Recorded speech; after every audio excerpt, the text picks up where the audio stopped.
later part, the second part of our topic on internal control in accounting information systems. We left off last meeting with internal environment. So what is an internal environment? The authors, your textbooks, define internal environment or refers internal environment as the company culture. And when you say company culture, it would include a lot of elements and factors that influence how various entities and organizations would establish strategies and objectives, structure business activities in identifying, assessing, and responding to risk. So what we're trying to say here is that the internal controls that an entity would have to design and as well as implement in order to ensure reasonableness or accuracy with respect to your financial records of your transactions would be affected by the very internal environment. And this internal environment may differ from one organization to another because we refer to internal environment as a company culture.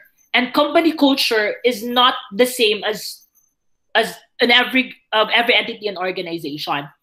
Culture is dictated by, say, a set of norms, or say tradition, or say policies of an entity, as well as the attitudes, the skills, the aspirations, the corporate objectives, the goal of an entity. So all of these would factor in, and all of these would comprise a company culture that would be that would affect how we set or how we design or how we implement internal controls within our entities or organizations.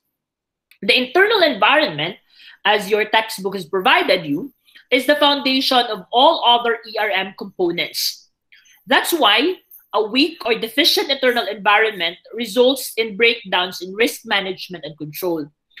The effectiveness of your risk management and control depends on the strength of your internal environment. Thus, it is very important that when you assess the effectiveness or the performance of your risk management and control, you go back down now to the internal environment or your company culture. It is not what do you call that, say, 100% assurance of effectiveness when you say that you have introduced state-of-the-art technology with respect to internal controls, when in fact it's a company culture that your workers, your employees, the people making up the organizations are lax, are not efficient, they do not respect or they do not follow the rules or procedures, they undermine it, they actually circumvent it because that was the thing that they've actually been used to. Because it's the company culture of, say, relaxation of rules, a company culture of not strictly following the protocols, the procedures that were in line or were enumerated or were laid out for them to follow. So it's important that you go back to your company culture because, again, no matter how advanced, how I should say sophisticated the internal controls that you implement, if you go back now to your company culture and it's not really that suitable for, say, for that particular internal control, then wala rin, right? So it is essentially the same thing as the control environment in our internal controls framework as discussed prior, yung sa COSO internal framework. Yung sinasabi natin na elements doon, makikita mo dito yung internal environment, right? Now, an internal environment is comprised now of 7 components. The first one there would be the management's philosophy, operating style, and risk appetite. We will discuss each of these one in the succeeding slides, but ito yung 7 yan: commitment to integrity, ethical values and competence, internal control oversight by the board of directors, organizational structure, methods of assigning authority and responsibility, human resource standards to attract, develop, and retain competent individuals, and external influences. Right? So let's discuss these 7 components of our internal environment one by one. First would be the management's philosophy, operating style, and risk appetite. How this becomes now the company culture, internal environment. Remember that remember that an internal environment is a company culture. Sometimes it develops into an organic company culture, but at the same time, it is dictated by certain pivot to direction, and this pivot is done by the management. The company culture sometimes is a result now of the management philosophy, as well as the operational style of the management. Means that how do management carry out its day-to-day operations? Are they strict as to compliance with certain rules or procedures, or are they lax? Is the management philosophy adheres to competence or excellence, or is management's philosophy is content on actually just hitting deadlines or certain level of mediocrity? So those things coming from the management would actually dictate how internal environment and how company culture would evolve through time. An organization has a philosophy. Sometimes it would be communicated through the corporate vision or mission or vision, or the corporate guidelines, or even the code of ethics, or even the company or corporate Bible. This philosophy or shared beliefs and attitudes would actually affect how employees and how management and how every member of the organization look at risk.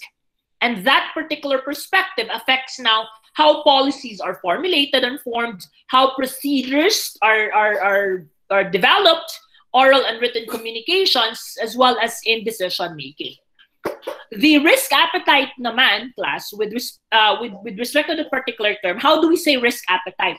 Ano ba yung appetite na yan? Masiba ba yung management na yan or mahilig kumain? No. What we're talking about risk appetite is the willingness of the entity or organization to challenge or to face risk. It means that if an organization would have to do something or to enter into a contract or to say do an expansion, what is the level of risk that the company is willing to take in order to continue with that particular plan? If it's say the risk was quantified to a level of 30% and the company would say that's too high, then maybe the company's risk appetite is low. But if say the risk level reaches 40, but the company is willing to gamble or to face that or to challenge head on that particular risk, then we can say that the risk appetite of that particular company is quite high. Okay? It is the amount of risk that the company or organization is willing to accept in order to achieve their goals, right?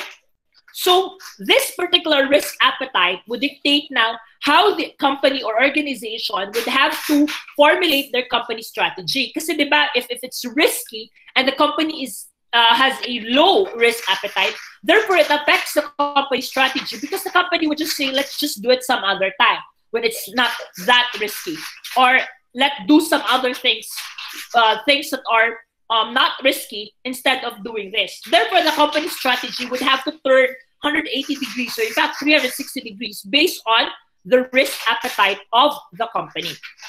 Note that with management philosophy and operating style, it has to be clearly communicated to your employees through guidelines, through memorandum order, through company pronouncements, or even during gatherings where the say top management would give their speeches to just trickle down to every members of the organization the goals and objectives of the entity, to espouse to every member of the entity the corporate values, the principles that have to guide the entity now in making their day-to-day affairs, right?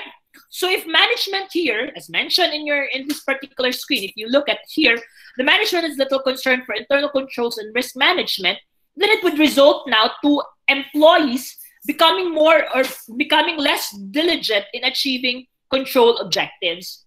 So therefore, yung attitudes ng mga employees sometimes are affected or directed by how management view these internal control procedures, what's the importance or emphasis being given to these internal controls and risk management, ito din na magiging result ng attitude ng mga employees. Because the management would demand accountability, the junior managers would demand accountability, and therefore employees now who are, supervised by these managers would have to, comply it strictly. Kasi diba sila yung nag-evaluate sa mga employees, and then these particular managers are being evaluated later on, and the junior executives would have to answer to the top management.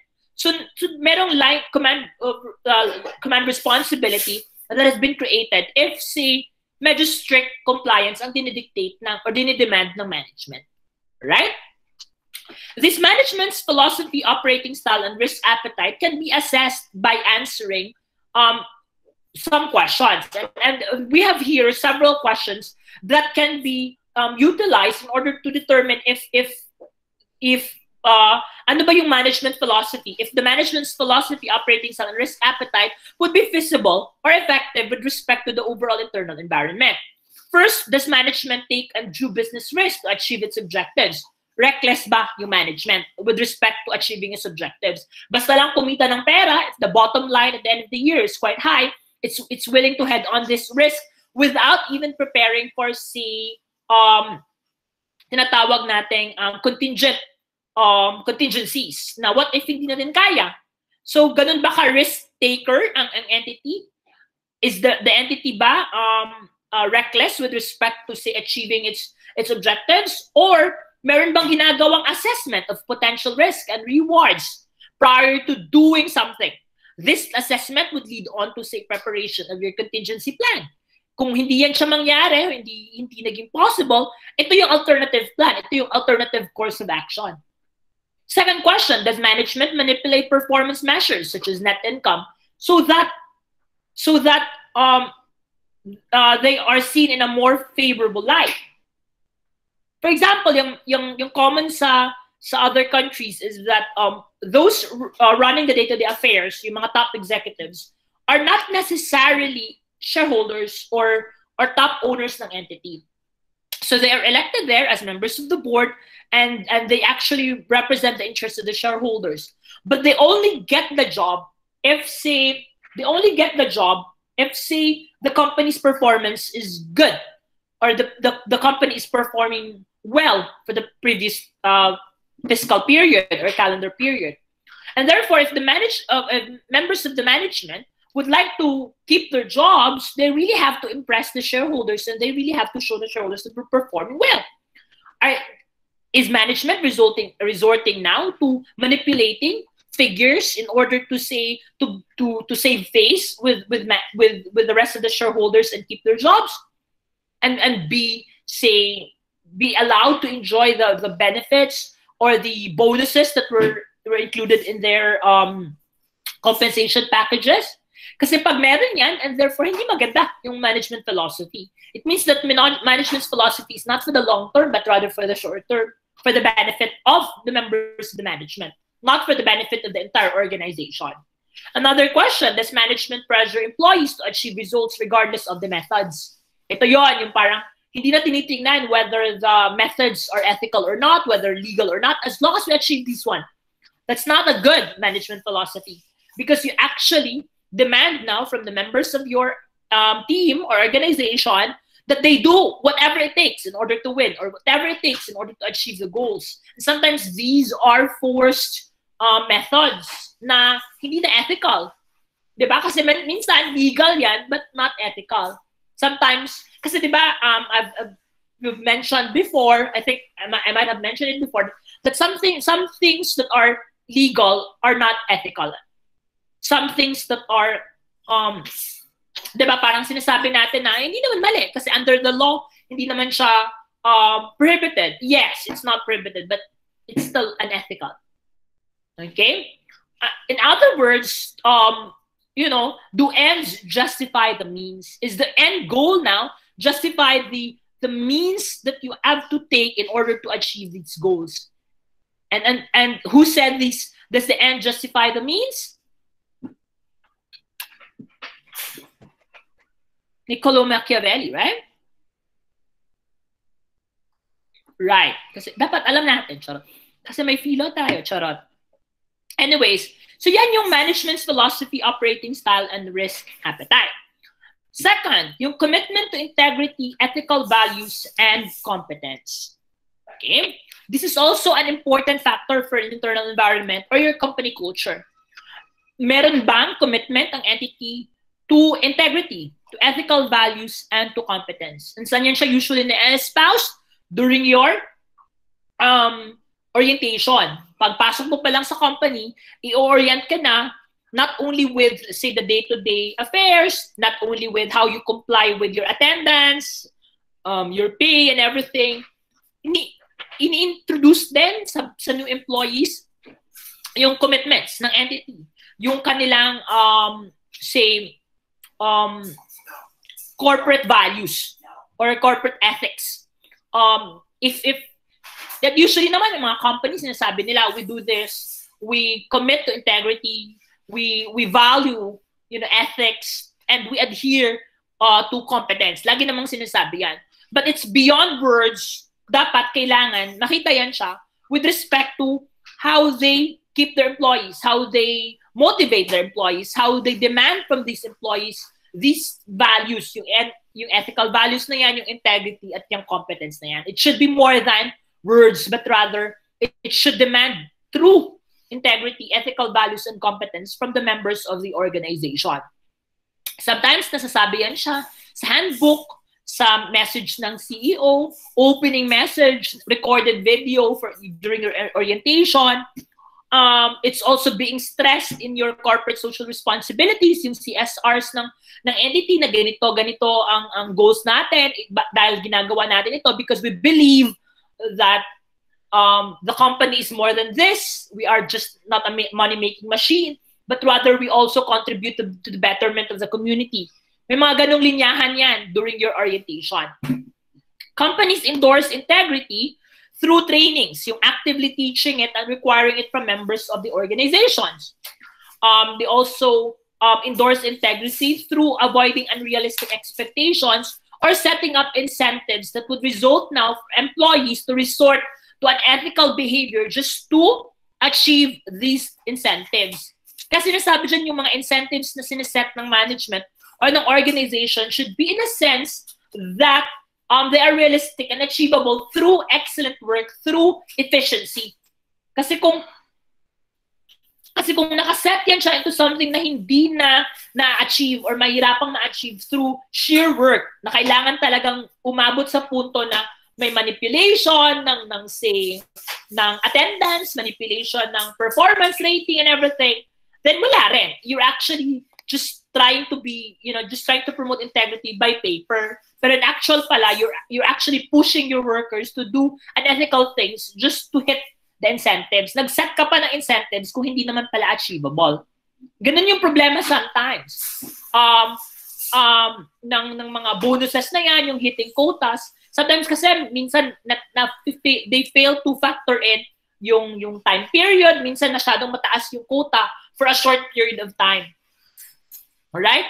Another is consistently rewarding honesty and giving verbal labels to honest and dishonest behavior. But this dishonest behavior sometimes kasi nakaset na yan siya sa mga company or corporate policies or guidelines like strike 1, strike 2. In fact, from my previous firm, one of the most serious punishment is fining illness. Yung magpanggap ka na may sakit, yan, that's one of the most serious offense na pwede mong gawin, especially during busy season. So, yung dishonest behavior na yan could be equated naman from, not just from verbal, like parang sinasabi sa'yo na, oh, you're being dishonest, but rather being converted into parang strike 1, yung mga strikes. Kasi medyo hindi din ini-encourage na you verbally reprimand someone in front of everyone. So sometimes yung verbal comments or say reprimands na ginagawa ng management, they done privately. Kasi di ba nga, if you'll think of it, your staff, your employees are actually human beings as well. They get, frustrated, they get, nahihiya din sila. So these are done privately. If companies punish or reward honesty without labeling it as such, or if the standard of honesty is inconsistent, then magiging inconsistent din yung magiging behavior ng employees. That's why from day one, it has to be clear na ito yung mga honest acts. Ito yung honesty na yan na sinasabi, and you're being rewarded through by doing honest work. Another way of endorsing is developing a written code of conduct that explicitly describes honest and dishonest behaviors. Ito yung manual. Ito yung tinatawag na corporate Bible. And this code of conduct will be referred to during times na may infraction yung employees. Sometimes, di ba, nakalagay kasi sa labor code, especially for, say, entities with unions, that they have to have a corporate code of conduct that will be referred to during investigation by management. Kasi, di ba, it's under the Constitution that any employees or workers facing now possible, say, removal from jobs through, say, disorderly behavior or infractions with respect to, say, the code of conduct, is kailangan they will be given the due process. And this due process could sometimes include now informing you of your infractions, and then you'll be allowed to defend yourself, and then another notice now informing you of the result of the investigation or telling you whether you're acquitted or you'll be removed from your possession. Kasi yan yung requirement sa Constitution, yung due process na yan. If you are removed from your position without due process, does it mean that your removal is invalid? No. According to the labor code and according to jurisprudence, your removal is valid. Kasi di ba, management is entitled to keep people they wanted to work for them. That's part of management prerogative. The state and the law does not dictate the management to take anyone or to force anyone to have employees that are, that are not efficient, that are not honest. But because of the non-observance of the due process, the employer or the management would have to pay fines. Yun lang naman ang result ng non-compliance of due process. It doesn't invalidate the removal or the firing of the employee, but rather it results now to the payment of what we call fines na siniset ng labor arbiter and even the National Labor Relations Commission. A major cause of dishonesty comes from rationalizing unclear situations and allowing the criterion of expediency to replace the criterion of right versus wrong. Another way of endorsing integrity would be requiring employees to report dishonest or illegal acts, and requiring now employees who knowingly fail to return them all, to report them. All dishonest acts should be investigated.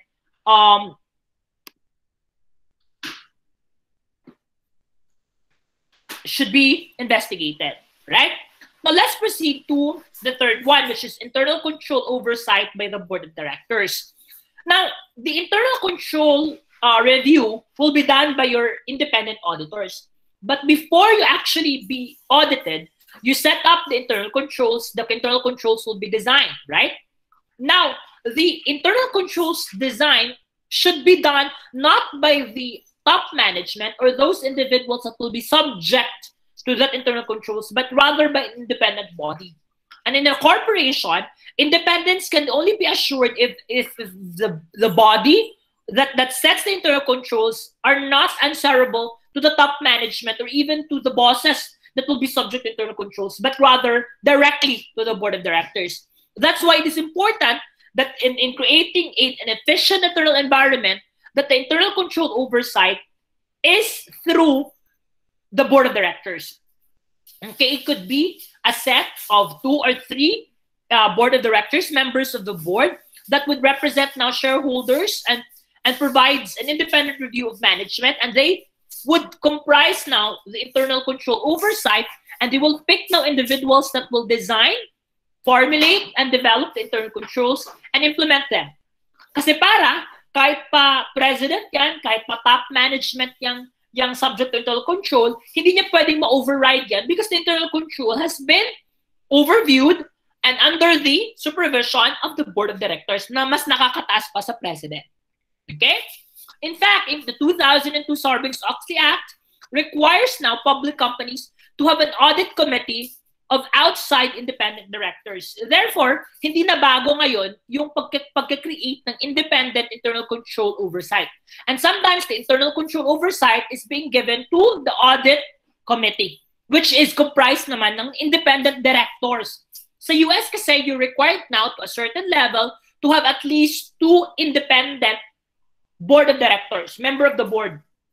Yung dalawang independent na directors na yan, naturally would automatically be part of your audit committee.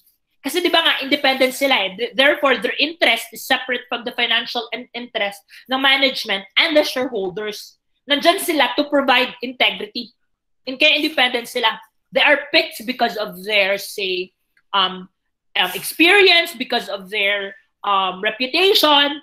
In the Philippines, some of the largest conglomerates and companies would have independent directors that are former or retired justices or even chief justices of the Supreme Court. GMA Network, I would know for certain that one of their independent director is former Chief Justice Artemio Panganiban. Okay?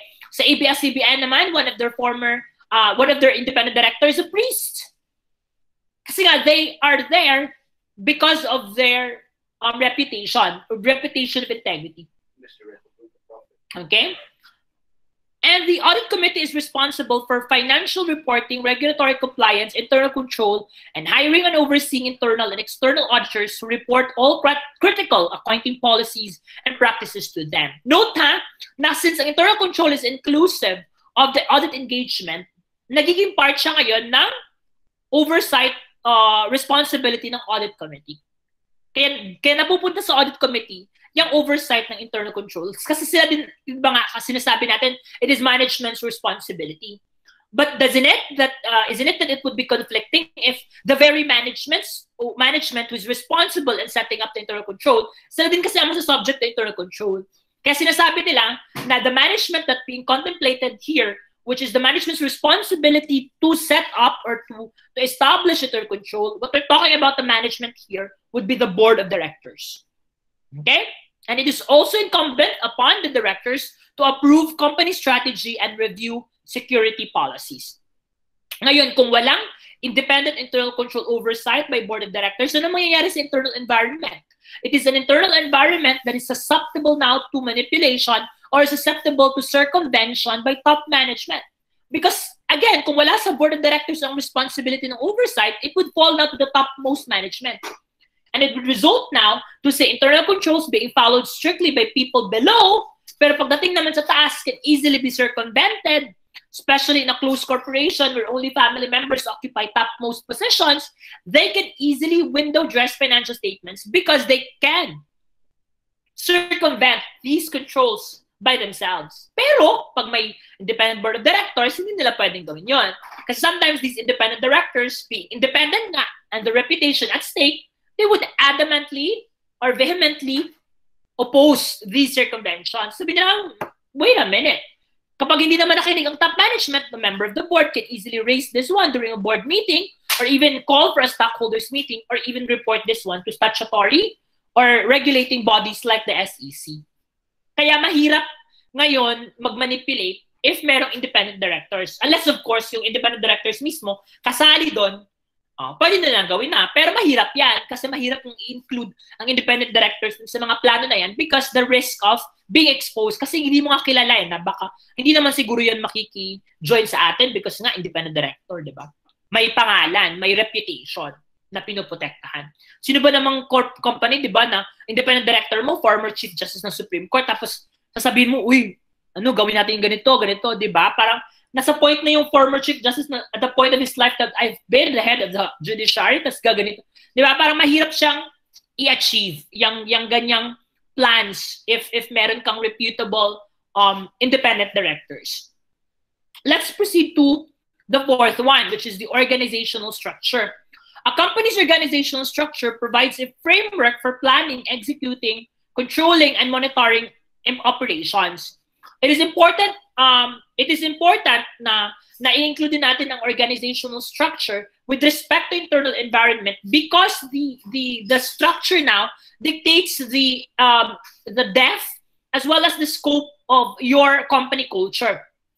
Kung ang authority ba is centralized or decentralized, it matters. Kasi kung centralized yan siya, it means the decision making is centered with a certain group of people.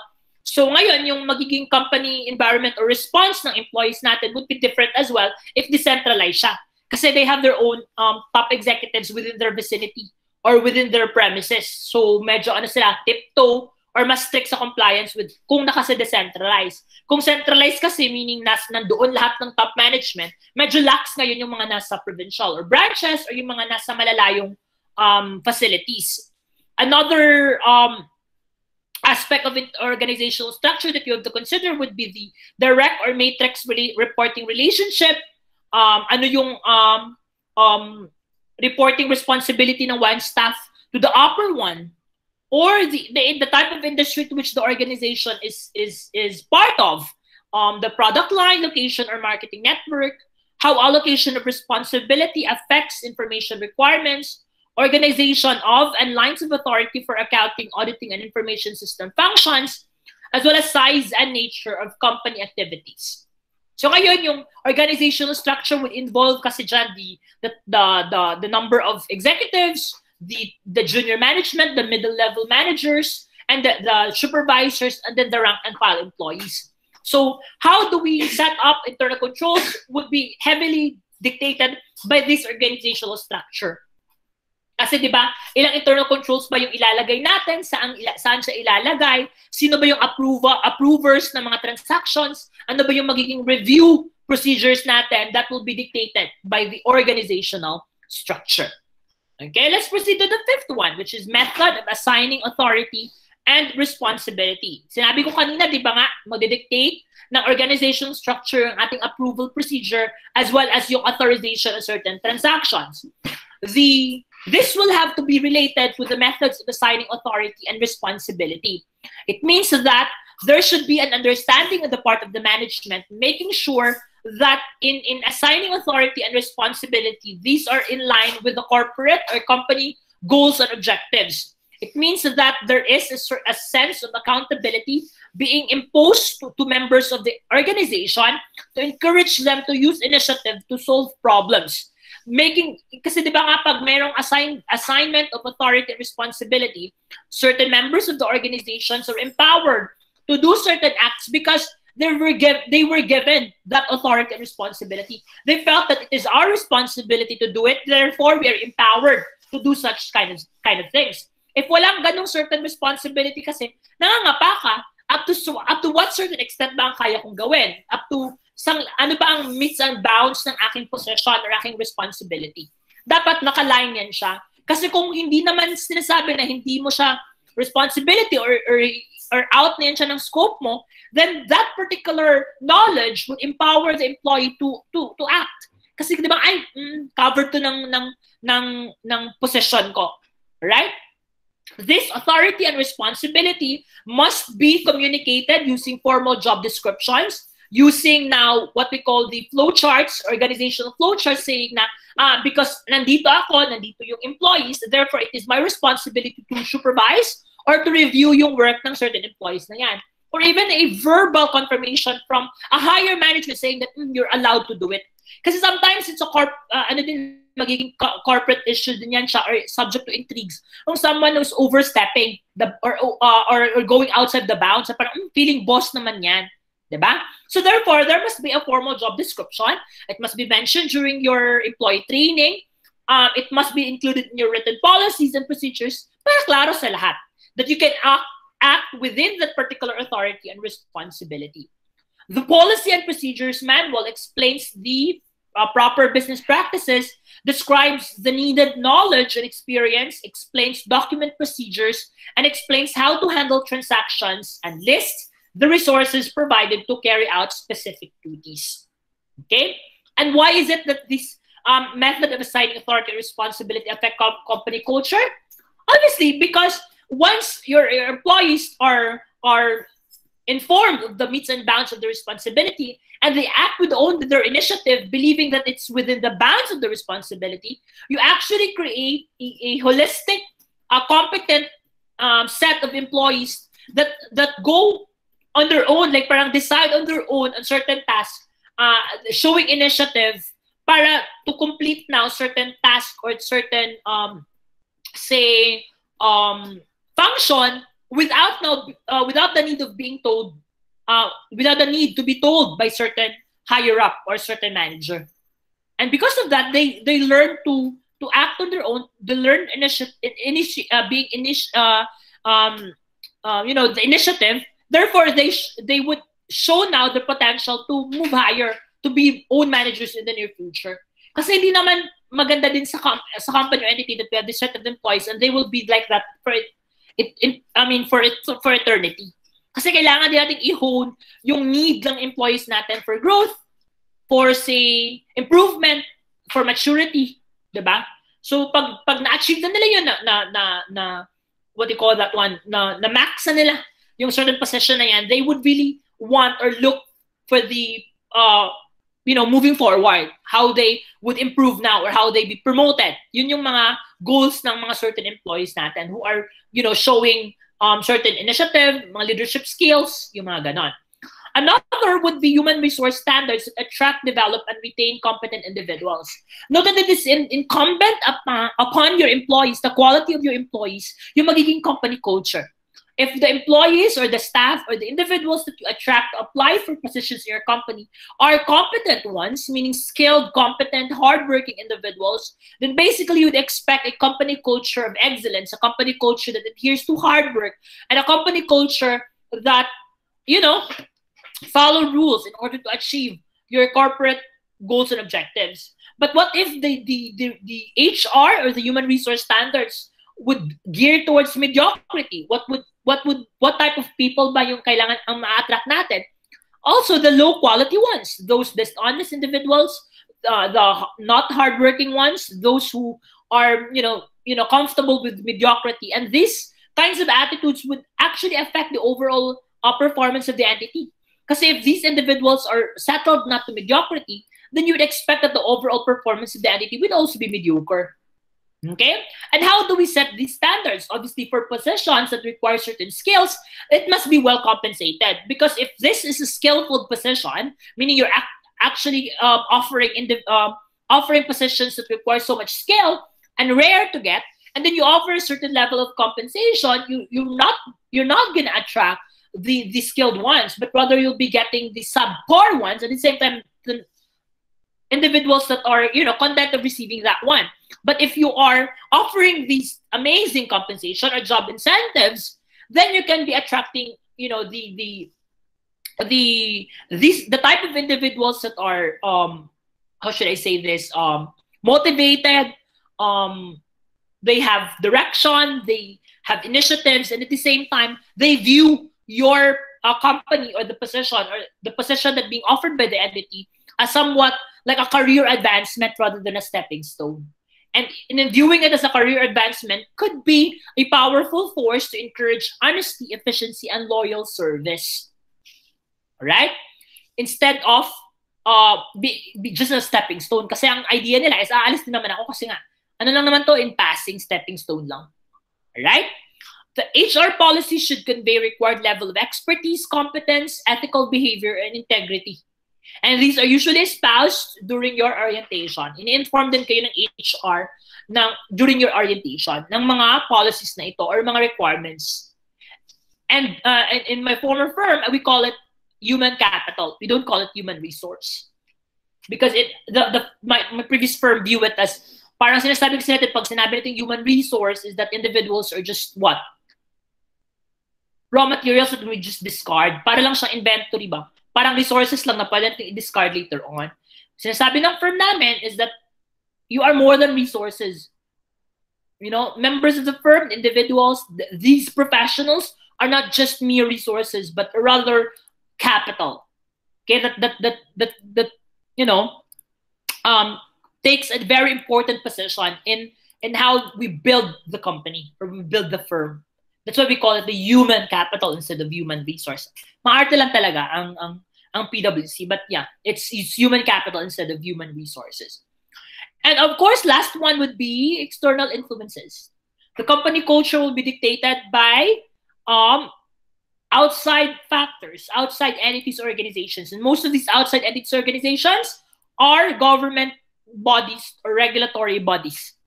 Kasi di ba nga itong mga regulatory bodies would require a certain compliance at year-end. Filing ng ganito, filing ng reports, filing ng, say, certain documents, legal documents. So the company culture would also be affected or will be dictated by external influences, which would demand requirements such as the SEC, the Financial Accounting Standards Boards, the PCAOB, and the SEC.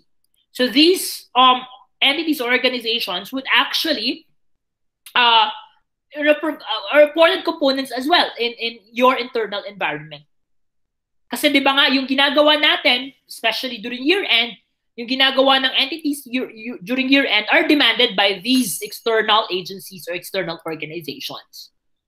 Right? So those are the 7 factors of your internal environment. These 7 do affect your internal environment and dictate how your company culture would evolve and would develop through time. Now let's proceed to the next one, which is objective setting and event identification. Objective setting is another ERM component. In objective setting, this is when management determines the hopes that are to be achieved by the company. These are referred to as the vision or mission. And as an organization, as an example, Ateneo has its own vision and mission statement. So here, the management has set objectives at a corporate level and divides them into more detailed or more specific objectives for the different subunits. Therefore, yung mga strategy planning ng mga corporation na yan that would involve detailed components up to the minute details, kapag sinummarize mo yun siya lahat, it would go back to the vision or mission. The vision or mission is the most generic, the most open-ended, na pinaka parang, what do you call that one? Pinaka vague na statement, because this vision or mission, kahit sinasabi natin specific man yan siya na mission, pero vague siya in a sense because kailangan mo pa siyang i-specify into different levels na para ma-communicate mo sa different departments. That is sort of direction being set by the management for the overall entity. We call it a corporate vision or mission.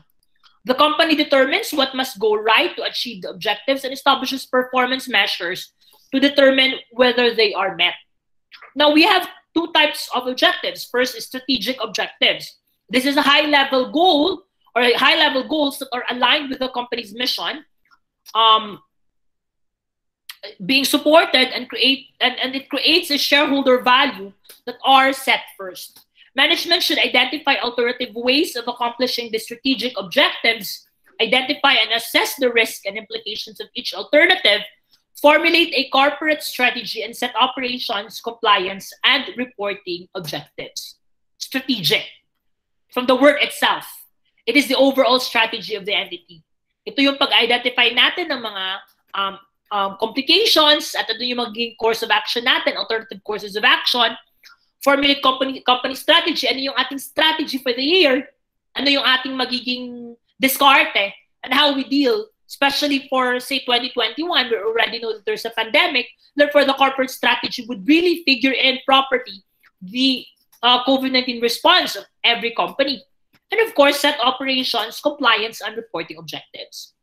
The second objective would be operations objective. Ito naman refers to the effectiveness and efficiency of your company operations. Determine how to allocate resources. Kasi operational na siya, hindi na siya strategic. Ito na yung strategy natin. How do we divide now the resources? How do we make of the current resources in order to achieve or in order to make the strategic objectives possible?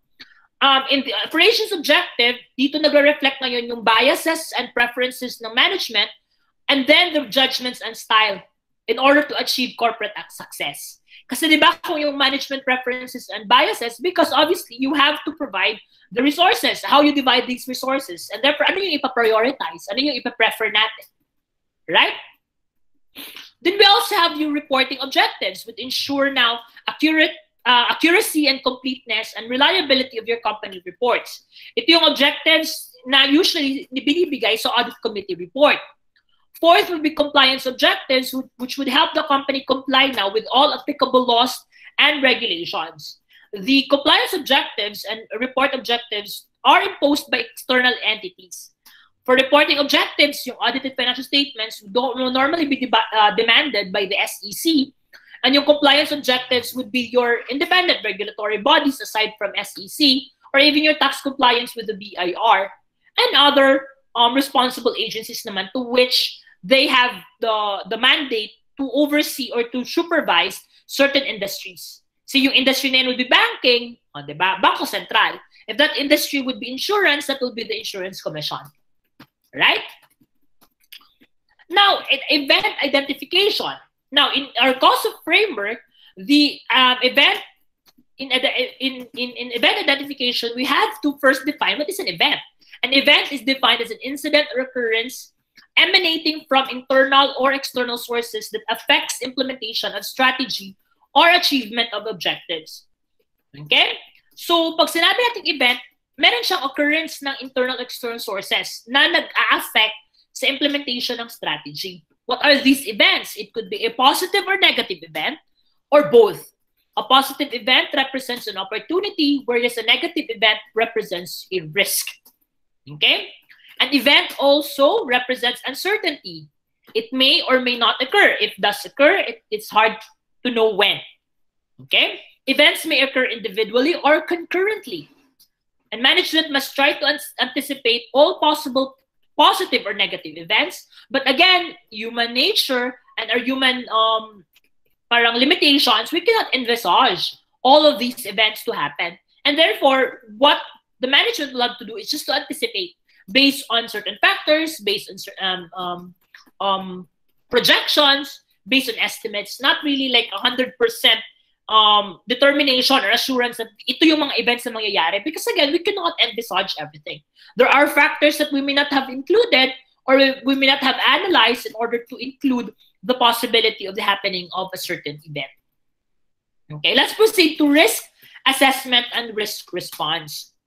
Okay, risk assessment and risk response. Management, it is also the management's responsibility to identify and analyze the risk. It is important, class, that in order to know the risk appetite is meron tayong identification ng risk. Hindi naman pwedeng sabihin natin na ang risk appetite namin is to certain level. Ito yung aming risk appetite without knowing what are the risks.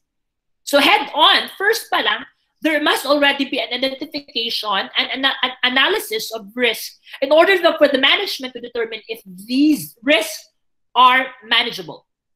Okay? The identification and assessment changes that could significantly impact the system of internal control. What are the ways now of identifying the risk? There are several ways. It could be the likelihood, the positive and negative impacts, are they individually or by category? Individual risk ba yan siya or by category? Their effect on other organizational units, or whether they are inherent or residual. Ano yung inherent? That's a risk available upon the existence of the organization. It means that this is an unavoidable risk. The mere existence of an entity or organization or a particular business would entail this kind of risk. Okay? And the role of the management with inherent risk is to parang control this risk to a manageable level. Okay? Because inherent risk is the susceptibility of your transactions to significant problems if wala kang certain controls. Ano yan siyang inherent na yan? For example, if you are a grocery or you are a mall, for example, and di ba nagbabayad ng cash yung mga workers, nagbabayad ng cash yung mga customers to your cashiers, without an internal control, it's an inherent risk that the cash handling upon payment by customers would be susceptible to theft. This is a risk inherent to cash handling. Ngayon, if there will be internal controls placed therein or thereon during the sa cashiering system, then basically you're lowering this particular risk. You're controlling it in a manageable level. Na hindi possible ang magnakaw ngayon yung mga cashiers because meron kang internal control na ginawa. Ano yon? Binigyan mo si cashier ng certain amount during the start ng kanyang shift, and then kung ano man yung sale na ginawa niya, that would be the increase now in the amount na binigay mo sa kanya head-on. Say for example, nag-start si cashier ng 5,000, may sale siya ngayon na for the entire shift niya na 40,000, naturally, by the end of the shift ng cashier niya, pagpunta niya ngayon sa reporting sa likuran, bit-bit niya ngayon yung 45,000. 5,000 na beginning cash and 40,000 during the total sale. Imamatch niya ngayon yan sa record ng yung role yun na nakalagay doon sa POS, yung sa point of sale system. Kaya di ba pag nagpapalit ng shift, kinukuha yung kaha at kinukuha yung role yun ng papel kasi doon ang matching na gagawin na yun ng accounting department. And that's internal control because the cashier cannot steal it because meron siyang comparison na gagawin doon sa role yun ng resibo. Kapag hindi yun nagtali, whether it's an overage or shortage, ita-charge siya ngayon sa sweldo ng cashier. Kaya hindi pwede magnakaw yung cashier kasi di ba, i-risk niya yung kanyang job. Ngayon, kung may nakalagay na internal controls, okay, pero meron pa ring risk na nangyari, ang tawag na dyan would be residual risk.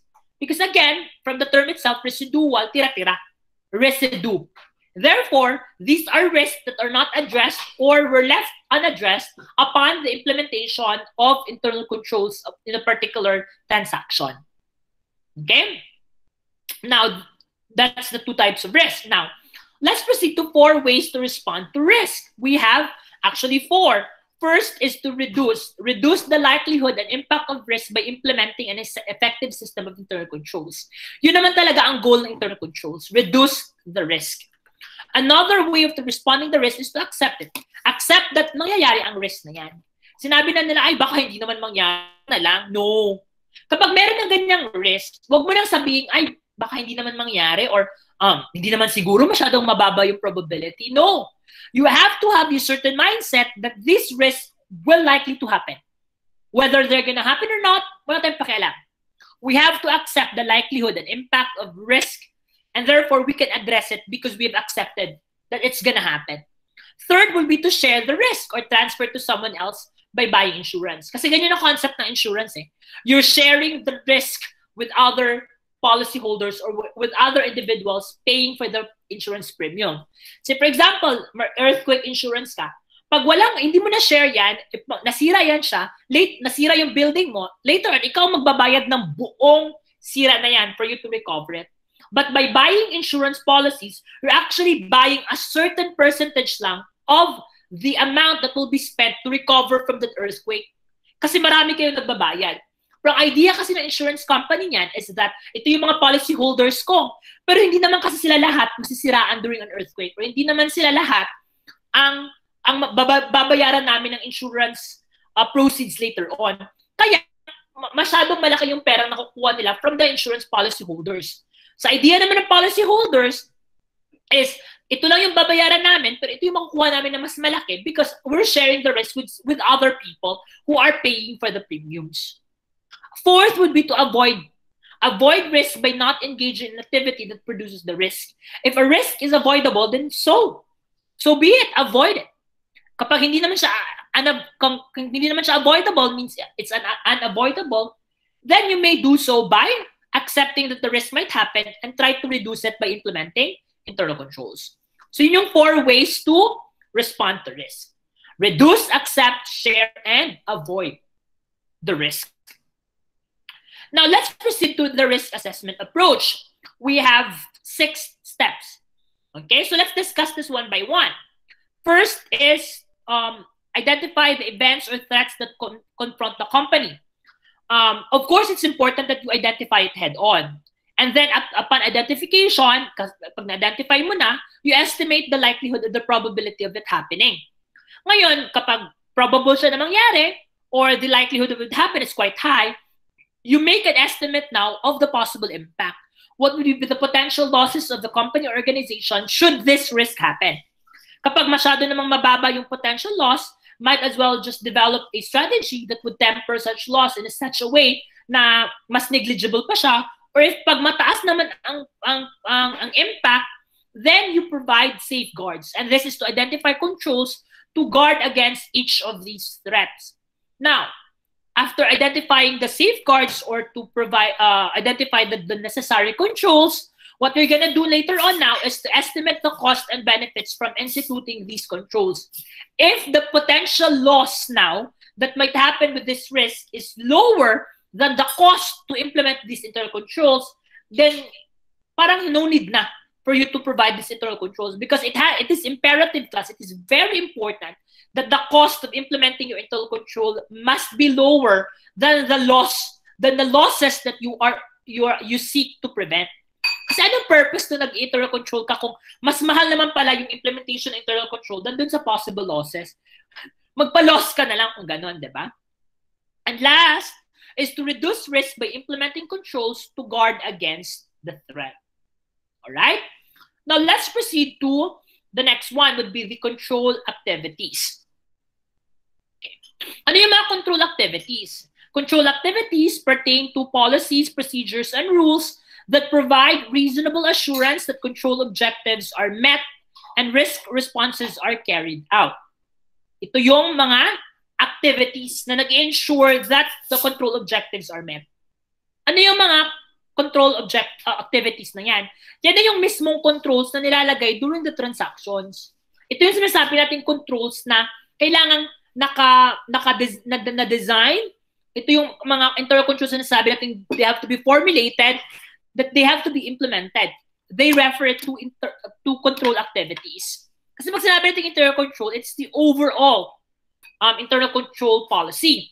Pero yung mismong control na nilalagay natin or being implemented, we refer them as control activities. And these control activities or procedures would fall into different categories. We will discuss them one by one kasi pito yan sila. Let's start with the proper authorization of transactions and activities. Yung proper authorization, it means that when an activity is being carried out, it must have been properly authorized. It means that the activity is not a conjecture or does not arise from imagination, but rather properly authorized to do so by the management. They must be documented. It must be signed off, kaya may pirma. Initialize, may initials ng manager, or entering an authorization code in a document or record. Kasi madali na kasi mag-initiate ng transaction, class. But this transaction must be properly authorized. Kasi kung hindi, that particular transaction is carried out lang by a scrupulous individual to embezzle money or to say carry out a transaction para ma-fulfill yung record-wise para ngayon mapagtakpan yung losses or misappropriation ng assets. For example, si procurement officer, kung walang authorization na nakalagay, gagawa lang yan siya ng purchase order at bibili siya ng mga items from certain suppliers na meron siyang kickback. But this will not happen if the procurement officer, before he can create a purchase order, is merong requirement ng another document which is a authorization from the management. It means na may letter talaga or memorandum coming from the management that we're gonna buy these items. And this should be the basis or supporting document to that purchase order, without which then the purchase order will be invalid. Ganun yung sinasabi natin proper authorization of transactions and activities. Okay. Now, segregation of duties naman. Segregation of duties, hindi ibig sabihin na pag sinabi natin control is dapat isang tao, isang gawa lang. No. What we're talking about segregation of duties is that duties, incompatible duties, meaning these duties are not to be done by certain individual, they must be separated. Ano yung mga incompatible duties na yan? These are duties where record keeping, or you maintain records, and at the same time you also keep assets, you handle assets. Kasi kung hindi yan siya segregate class, you can misappropriate assets, gagamitin mo siya personally, and then you reflect in the records that the company has used that particular asset. So magiging untraceable yung magiging misappropriation ng assets. We have two types of segregation of duties. One is segregation of accounting duties, and second would be segregation of system duties. Pag sinabi natin segregation of accounting duties, these three duties now have to be segregated: authorization, recording, and custody. The authorization of a particular transaction must be done by top management. The recording must be done by another individual. And the custody of an asset, meaning the handling of the asset related to the particular transaction, must be done separately as well. In an ideal setting, the authorization will be done by the management, record keeping will be done by accounting, and then custody will be handled by the warehouse personnel. Ganon. Hindi pwedeng si accountant na nagre-record sa book, siya din ang nag-handle ng asset, siya din ang nagma-manage ng warehouse. Kasi madali niya lang nakawin yan because reduction now of inventory balances can easily be reconciled by accounting records. Ay bakit ganito lang yung inventory nasa recording natin? Hindi eh. So may nakawang nangyari. Pero hindi yan siya possible ngayon if the warehouse personnel, the one handling the inventory, can also access the records. Kasi pwede niyang nakawin yun, ibawas niya sa records. So pag in-audit siya year-end, ay nag-match. Ito na lang yung inventory, ito din yung nasa records. Walang nakawan, pero may nakawan talagang nangyari. But because walang segregation of duties, untraceable siya. Alright? The second segregation of duties would refer now to system duties on how you design now your internal controls, your database, your accounting information system. Note that the gist now of this segregation of system duties would be the segregation must be that in a sense that those who will use the system, who will be the users of the accounting information system, the ones processing transactions, must not take part or must not be involved in systems administration, network management, security management, in systems analysis, programming, in designing the entire system. Kasi nga, dapat users lang sila. Wala silang access sa database, wala silang access to security, kasi pwede lang i-manipulate yan. If they can do transactions front-end and they will be given access back-end, then they may be able to reconcile the scrupulous things that they've done and they go undetected. Right? Yan yung gist lang ng segregation of system duties. So we've ended now with our discussion in Chapter 3 on internal controls. We will continue next meeting, this week pa rin, our topic on